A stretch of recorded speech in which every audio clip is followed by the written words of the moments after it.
nataka tuende kitu ambayo inaitwa marathon. Bwana Yesu asifiwe. Haleluya. Nyakati hizi tunaishi ni nyakati nzuri. Tumeacha zile nyakati ambayo ulikuwa unasikia kadege na mpira kadege na mpira kadege na mpira. It is not the swift. Si wale ambayo wanaopata maneno matamatamu wanashinda mbio. Bwana Yesu asifiwe. Si wale heavyweight. Unaweza kusema huyu ndiye mtu mzito duniani, hata anaweza kuinua ulimwengu na wakauinua na kwenda. Tunaishi nyakati za kwamba kila mmoja ni kwamba ajue ni sehemu katika mbio hizi za kwenda mbinguni. Amina. Jina la Bwana libarikiwe sana. Amen. Na kama umependa kitu sana, jaribu kupunguza upendo wa hiyo kitu. Kuna methali huwa inasema too much love, it is like an in-law that is at the edge of breaking. Bwana Yesu asifiwe. Wapendwa, kuna umuhimu wa kumpenda Yesu. Ujumbe wangu leo ni kwa either you are complaining ama unapeleka hoja yako in the right place. Bwana Yesu asifiwe. Amen. Watu wengi katika ulimwengu huu, they are always complaining. Na hakuna kitu kibaya kama complaining. Complaining ni sawa sawa na mgonjwa unamuombea, unasikiaje ndugu? Nimesikia nafuu. Na tena mtu anakufa kwa ugonjwa unaitwa nafuu. Bwana Yesu asifiwe. Kama ni kuamini umepona, sema nimepona, na unafanya shughuli. Popote pale Yesu alikokwenda na kokote Yesu alikohudumia watu waliokuwa na homa kali, Biblia walipona na wakasimama na wakaanza kuwahudumia as a sign of kwamba Mungu amewaponya. Amen. Na kile kitu walikuwa hawafanyi wanaanza kufanya. Umewahi kujiuliza ni kwa nini unaombea mtu na anakaa kama amepona, na kwa sababu hajakiri amepona, ndugu chapcha nasikia nimepata nafuu, na kipindi kile ukiondoka simu inakuja amezidiwa tena. Maana ni vizuri tuelewe jinsi ya kuenenda mbele ya Mungu na kupokea kile kitu ambacho Mungu anasema ametuwekea. Jina la Bwana libarikiwe sana. Amen. Kwa hiyo ninakusihi mchana wa leo, from today forward, don't complain, just ask and receive. Bwana Yesu asifiwe. Usiende kwa dokta na sasa wewe hiyo tangu juzi nimekupigia simu, hata sasa usiki ushiki simu yangu na unajua niko na shida. Hakuna kitu unasema unamlalamkia. Sema hapa. Mimi jana nilala njaa na ninahitaji shilingi 200. Na usiniambie haziko. Maana hiyo njaa vile nilikata sioni kama nitatoboa. Hiyo pesa ndugu haiko, lakini hapa nitakumegea unga na mboga. Hata hiyo inatosha. Hiyo maombi imepokelewa haijapokelewa. Lakini kama utatoka nyumbani wewe unamwambia ndugu, sasa ninapiga simu usikii, na sasa unaona mambo yamekuwa ni mabaya, sasa kwani wewe unafikiriaje? Sasa unafikiri nitakuwa nini? Ingekuwa ni wewe. Hata sasa unaona hata vile na kuongelea namna hiyo, hata sasa you are not paying my attention. You are not talking anything. You are complaining. Jina la Bwana libarikiwe sana. Sasa mchana wa leo ninaomba Mungu atusaidie. Hiyo katika zile siku zote tumebakia hapa duniani, hatutapatikana katika ile trailer ama ile basi ama ile gari ya kucomplain ama kunung'unika. Jina la Bwana libarikiwe sana. Amina. Inua mikono yako, omba. Na mara nyingi utakuta kwamba hata sio watoto hawajasoma, watoto wamesoma kabisa. Na kwa sababu shetani ameingia, mtihani ni mgumu, sijui kama nitapita. Unanungunikia mtihani na utaanguka. Jina la Bwana libarikiwe sana. Kwa hiyo maombi yetu ni kwamba hata watu nao waombea, shetani akija akuambia mkutano yani mtihani mgumu, wasianze kunungulia pepo. Sasa hii mwalimu analeta hii maswali, kwani mwalimu na hajasoma hii mbona haiko kwa syllabus? Unanungunika na wakati unaenda. Jina la Bwana libarikiwe sana. Amen. Watu wananung'unika sana na uponyaji upo.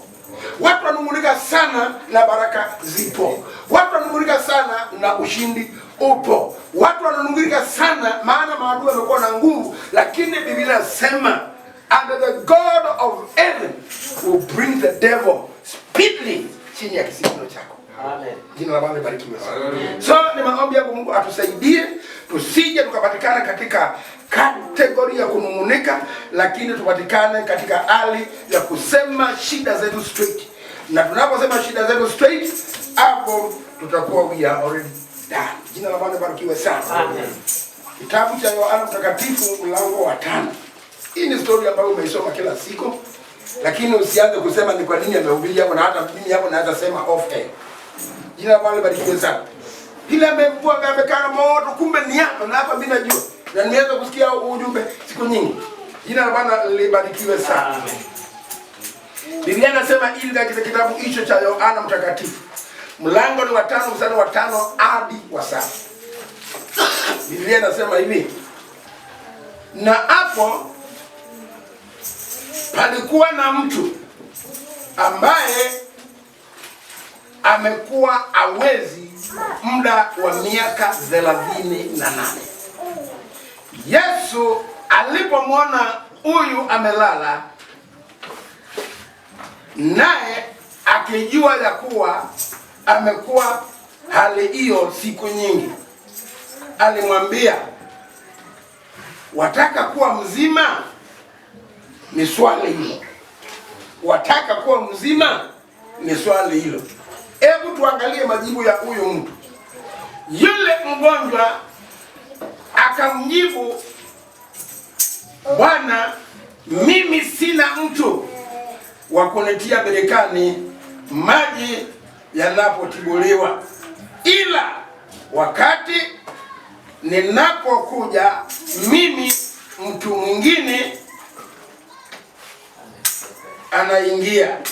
Jina la Bwana libarikiwe. Amen. Ikiwa sisi ni watu tunayejua maandiko, na ikiwa sisi ni watu ambao tulienda shule tunajua 2 kuongeza 2 ni 4. Hapa sasa nimekuja na nikakuta mtu anaona kiu mpaka anaona. Namuuliza, unataka maji ama unataka nini? Yes or no. Sasa utajaza mwenyewe. Kwa mtu mwerevu anasema, ndugu, ni kama umetumwa na Mungu. Lakini huyu ameulizwa swali very general question na very open question. Naye akaanza mwingi, akaanza panganga. Na akamwambia Yesu, mimi hiyo miaka yote kalenda, 38 good calendar, huwa nataka sana, lakini kila manake mimi niko na wewe nikianza na naibu mtu mwingine anaruka na ananipita. Akashikilia complaint yake na majibu yake ambaye hakuulizwa hivi. Na mara nyingi hiyo ni tabia iko na watu. Unakutana na mtu kama mimi, what is your name? Mimi natoka sehemu za Ukambani. Hujaulizwa namna hiyo. Unaulizwa what is your name? Unaulizwa umekula hata chakula chenyewe sijui kitatoka wapi. Yaani watu wanajibu opposite. Yaani ni lazima tuwe straight. Swali inapokuja na inagonga ile situation yako, ni vizuri udevelop tabia nyingine ya kwamba kama hivyo ni hivyo, nimechoka na hii. Be straight na ujibu swali vile unapoulizwa, ndiye dawa yako ikapate kupatikana. Jina la Bwana libarikiwe sana. Amen. The Bible is very clear. Some people many times hawawezi ku differentiate the difference between complaining and a prayer. Maana mara nyingi nilisema unaweza kuwa umetoka shuleni na umefukuzwa na walimu kwa sababu ya fees, na unaambiwa nenda nyumbani ulete fees. Mambo ni mawili. Hakuna masomo, hata ukikaa hapa kama wewe unajua fees, wewe labda ucheze hapo kwa uwanja. Nenda nyumbani uambie mzazi akupatie fees. Na mimi natoka mahala hapa. Kwa hiyo mwalimu akasema niende nilete fees. Ninakwambia saa hiyo ungekuwa umefika. Ninafika kwa babangu. Sasa wewe baba unasubaa hapa, nimeambia ulete fees. Sasa wewe kwani unafanya mwalimu anataka fees? Kwani kama huna pesa si useme? Alafu wewe unaenda. Mwalimu amenituma, nimefika nyumbani lakini hakuna kitu nimeambia baba. Jina la Bwana libarikiwe sana. Ni vizuri hata unaweza toka na ukaenda kwa baba. Na ukaenda kwa umefukuzwa kwa sababu fees mwalimu anasema imepai sana. Na sasa mwalimu amesema bila fees sasa ni nzuri. Niko na namba yake. Mwalimu ninakusii mwisho wa mwezi huu hiyo fees nitalipa yote. Kwa hiyo mkubali mtoto akae darasani. Mimi kama babake mkubali. Sasa ukifika hata wewe fungua mdomo uelezee mwalimu akoache maneno, wewe nenda. Maana wamecommunicate na taarifa imefika. Jina Bwana libarikiwe sana. So Yesu akamuuliza, unataka kuwa mzima? Sasa anaanza opposite. Na anaanza kumuelezea vitu vingine. Lakini Mungu wetu ni wa rehema. Na Mungu wetu ni wa ajabu. Jina Bwana libarikiwe sana. Some people don't know the difference between complaining to the Lord and making a request of Him. Jina la Bwana libarikiwe sana. Wakati unapoinua mikono yako, na unasema inueni mikono yenu mitakatifu. Yaani wakati ukiwa mbele ya Mungu, Biblia inasema ni lazima mtu yeyote anayemwendea Mungu si lazima ategemee watu wengine wa nje. Ni lazima yeye aamini kwamba Mungu yupo. Na anapofika kwa nyumba kama hiyo anasema hodi hapa, ukiambiwa karibu, na ni lazima unapomwendea Mungu uamini 100 God is there and is able. Bwana Yesu asifiwe sana. So huyo ndugu katika hatari aliyekuwa naye, Biblia inasema na hapo palikuwa na mtu ambaye amekuwa awezi kwa muda wa miaka 38. Kuna shida inaweza kuwa iko na mtu tangu 2015 unatembea katika hali hiyo. Tangu mwaka huu uanze, sasa tuko tarehe 20 na ngapi leo? Na moja. Na kuna mtu kuomba kwake ni shida, kusoma Biblia kwake ni shida, na amekuwa na shida hiyo kutoka kwa mwezi huu wa kwanza na mpaka sasa ye bado ako na shida hiyo. Uone muda mfupi. Biblia inasema huyu mtu alikuwa mgonjwa na alikuwa na shida hiyo for the last 38 good years. Kama vile unaona watu wengine bado wameokoka lakini bado wanafuatwa na vitu vingine. Hakuna mtu anasema Bwana Yesu asifiwe, asifiwe. Mimi msinione hivi, mimi niliokoka na ndine 50 wakati wa manguvu. Lakini ule mtu anaweza akakusengenya. Miaka 50 akiwa katika shida hii. Wow. Lakini yeye ana shida. Na hawezi kujua shida hiyo. Lakini wakati mwenye kuondoa shida, wakati anapokuja anaanza kucomplain. Unajua haya mambo yaliposumbuliwa sikuwepo wakati imepangwa. Mimi nimpokea Yesu tu kwa sababu niliona watu wengine wanasema Yesu ni mzuri. Ninaenda kanisani kwa sababu nimekuta wazazi wangu wakienda kanisani. 38 good years mtu akiwa katika hali hiyo. 6. Yesu alipomwona huyu amelala, naye akijua ya kuwa amekuwa hali hiyo siku nyingi, akamwambia, wataka kuwa mzima? Jina la Bwana libarikiwe sana. Yaani mtu anakukuta mahali ukiwa ujiwezi na anakuuliza unataka kubarikiwa. Kwa tafsiri ingine kwamba wewe unamaanisha haujachoshwa na hali hii. Yaani ni lazima uwe careful kwa hilo swali. Haujachoshwa na hali hii. Ile answer utapeana itadetermine kama utaondoka kwa hiyo shida ama kama utabakia kwa hiyo shida. Jina la Bwana libarikiwe sana. Yesu ni wa ajabu. Na niseme kama vile mwalimu anasema, huyu Yesu ni mzuri. Bwana asifiwe. Na Yesu anajua shida zetu. Na anajua matatizo yetu. Maana alipomwona, kitu cha kwanza hakumuuliza umekuwa hapa kwa muda gani, maana yeye alijua. Maana Yesu hakutaka mambo mengi, na alijua huyu mtu amekaa pale muda mwingi na Yesu alikuwa amekuja kumsaidia. Lakini yale mambo yote yeye aliulizwa, yule mgonjwa akajibu, Bwana, mimi sina mtu wa kunitia birika maji yanapotibuliwa, ila wakati ninapokuja mimi, mtu mwingine anashuka mbele yangu. Mtu mwingine anashuka mbele yangu. Jina la Bwana libarikiwe sana. Wakati mwingine unaona Mungu, unatembea na Mungu, unaona baraka zako zimekaribia mahala hapa, na tiyui shetani anatokea from nowhere, anapiga zile baraka zako na zinaenda. Maana umeona baraka zako, na kwa sababu ni zako, ni kama sasa unangojea. Yaani wewe unasikia njaa, mama amepika chakula kimeletwa kwa meza, nasema si yule. Yaani unaona chakula kimefika mezani, ni kama unaambia chakula sasa bila umekuja wewe, chakula wewe hivi kama nasikia njaa, si uruke uingie ndani ya tumbo nikutafune nikaa salama. Wewe chakula kwani unanichukua? Njaa inanimaliza, ruka uingie ndani ya tumbo nikule nikaa salama. Chakula itakaa pale, lakini njaa itakuuma. Lakini wakati ule utasongea, ukamate donge la ugali, umenye ndani ya supu, uchukue kipande ya nyama, meno utaipatia kaza kusikia, funga macho na kumbua. Kwani umemaliza? Kiko unaweza kuongeza na utaongeza. Maana wewe unachangia. Jina la Bwana libarikiwe sana. Akasema mimi sina mtu wa kunitia birika. Na macho yangu inafanya kazi kabisa. Naona vizuri. Mimi si kipofu, siniona mna hii. Kila mimi nikitaka kuingia mtu mwingine anaruka. Wacha zako. Macho yangu inafanya, ninaona kabisa huu ni wakati wangu.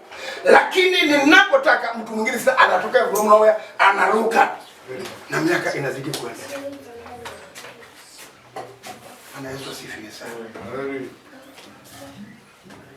When Jesus met the sick man at the pool of Bethsaida, he asked him, do you want to be made whole? Instead of the man to request his help, he started complaining that any time the pool was stirred and he tried to step in, someone else got there ahead of him. He could have missed his miracle, but thank God for the compassion of Jesus. He mercifully healed him. Najua kuna mambo mengine ninasema unaamka. Hivi tumemalizana na 2020 na sasa tuko 2021. Don't you know kuna watu wanatumiwa na shetani, na hata wao wenyewe ni kama wale watu walitia mtego na shetani, watakaa kwa uovu, wahakikisha wamekusukuma na wahakikisha zile baraka zako hautapata. Tunatakiwa always tumshukuru Mungu. Maana hata kama uzembe tunao, hata kama tumekuwa ni wanyonge namna gani, Paulo anasema katika unyonge wetu kadhalika Roho naye utuombea, kwa sababu hatuwezi kuomba na hatujui kuomba jinsi inavyopaswa. Na kuna vitu vingine Mungu anatufanyia akichukua mabavu. Maana watu wanakuchukia na watu wanakupangia jambo mbaya, lakini Mungu anasimama na anahakikisha, anapigana vita na anahakikisha baraka fulani umeipata. Na hata wewe ukiambiwa hebu define hii baraka imekuwa kivipi, uweze kudefine. Ina bali sana. Kuamka kwako leo, kuona jua linachomoza pale na jua linaendelea. Usifikiri ni shetani amefurahi bila umeamuka ukateki sawa ukaja kanisani unamrukia Mungu. Yaani usifikiri kama hiyo imekuwa haijafanywa kazi. Hata wewe mwenyewe kama hujaifanyia kazi, imefanywa kazi na Mungu. Jina la Bwana libarikiwe sana. Maana katika dunia hii ni lazima Mungu atusaidie. Na ni lazima Mungu akusaidie. Siku zote unaposimama na unasikia kuna kitu fulani unataka kufanya, na kuna msukumo wa Roho Mtakatifu, na hicho kitu unaangalia kinaleta faida kwako na kwa wengine, ni heri ufanye hivyo. Asifiwe Mwokozi. Amen. Nyakati tunaishi, mimi naambia watu ni nyakati nzuri. Unajua katika hii dunia kuna watu ambao wako so busy na mambo mengine ambaye haiwasaidii na haisaidii community. Na kuna watu ambao wanajua everything na wanaelewa. Na ukiwauliza haya mambo wewe unajua namna gani, wewe utashangaa hawa watu wanatumia mbinu gani. Mtu anakuelezea mambo, unakuta ni mambo tunakaa na mtumishi wa Mungu hapa, tunakaa ninakuja kwako. Na mtu akija kwako ujue anasoma nini, anatoka hapo anaenda kwingine na anaenda kwingine. Na hawezi akakosa ile story anakuelezea inakuwa ni story ya kweli. Hata nilikuwa kwa fulani nimejua nimetoka hapo, hata sasa nimeacha hapo wamebandika chakula. Hata fulani hata saa 3 nilikuwa pale, hata fulani ndio walikuwa wanapakua chakula yao. Yaani watu wanajua everything na wanaelewa everything. Lakini out of that ukimuuliza hii unafaida kwa nini, hakuna kitu anafaidi. Jina la Bwana libarikiwe sana. Yaani huyo mtu alijua mimi nataka kuingia, lakini mtu mwingine ananiruka. Bwana asifiwe. Tunaishi wakati Mungu atusaidie. Wakati baraka zako zimefika. Na wakati Mungu ameshuka na anataka kunena na wewe, hebu teka masikio yako. Na ujue Mungu ameshuka na amenena naye. Usije ukafanishwa na Yerusalemu. Maana the Bible says hawakujua kujiliwa kwao. Hawakujua kujiliwa kwao. Na Yohana hapa amesema kitu cha maana. Yule mgonjwa akajibu. Na wagonjwa wanakuanga na majibu. Mtu ni mgonjwa lakini ako na majibu. Yaani mtu ni mgonjwa lakini ako na majibu. Lakini kuna mtu ambaye ni mgonjwa hata ukimuuliza kitu hata hawezi. Jina la Bwana libarikiwe sana. Huyu ni mgonjwa lakini ana majibu na macho yake ili etimie. Wana macho lakini hawaoni. Wana masikio lakini hawasikii. Yeye mwenyewe bila kulazimishwa akasema ukweli wake. Yule mgonjwa akajibu, Bwana, mimi sina mtu wa kunitia birikani. Sina mtu wa kunitia birikani.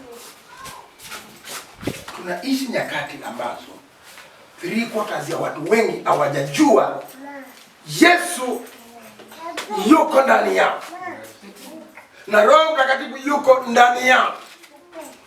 Na mara nyingi nauliza watu wanasema Yesu yuko ndani yao. Lakini in the real sense Biblia inasema Yesu yuko mbinguni na anakaa mkono wa kuume wa Baba. Lakini nasikia anasema Yesu yuko ndani yao na tunatembea na Yesu. Lakini uko na mambo kwamba Yesu yuko na ni vema aondoke. Na Yesu alipoondoka, yeye mwenyewe plani yake akatuma msaidizi wa kutusaidia. Wakati msaada wako unapofika, usiseme hii chupa ilikuwa ni mbali na nilikuwa nataka kuchukua, mtu mwingine akaichukua.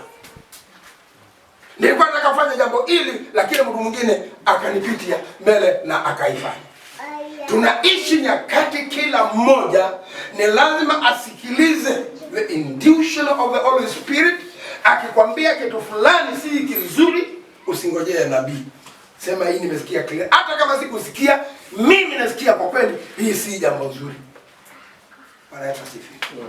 So ni jambo la kusikitisha. Mgonjwa akiongea tena kwa ujasiri. Mgonjwa anaongea kwa ujasiri. Mimi uzima nataka, lakini sina mtu wa kunitia katika birika. Maji yanapotibuliwa. Ila wakati ninapo kuja mimi.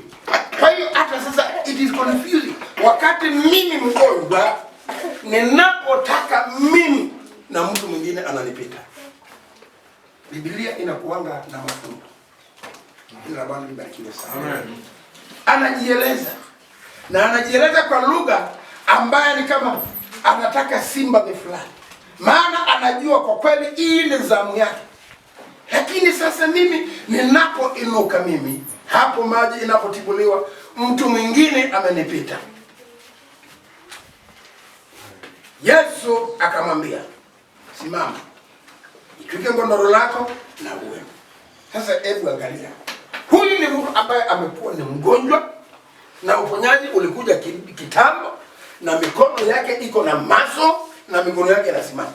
Sasa Yesu hapo amwambii sasa, hebu chukua hii, chukua hii. Yesu anamwambia sasa, wewe simama. Naye akasimama. Nimekwambia hivi, wewe mwenyewe sio tuikwe, jitwike godoro lako wewe mwenyewe. Sasa nenda zako. Hivyo. Sasa hapa kuna kitu ambacho Mungu ametenda, ambacho macho ya physical inakuwa haiwezi kufua dawa. Ni kweli amekuwa na mwingi, amezungumza na katika hayo yote umesema ni sawa. Simama, jitwike godoro lako na uende.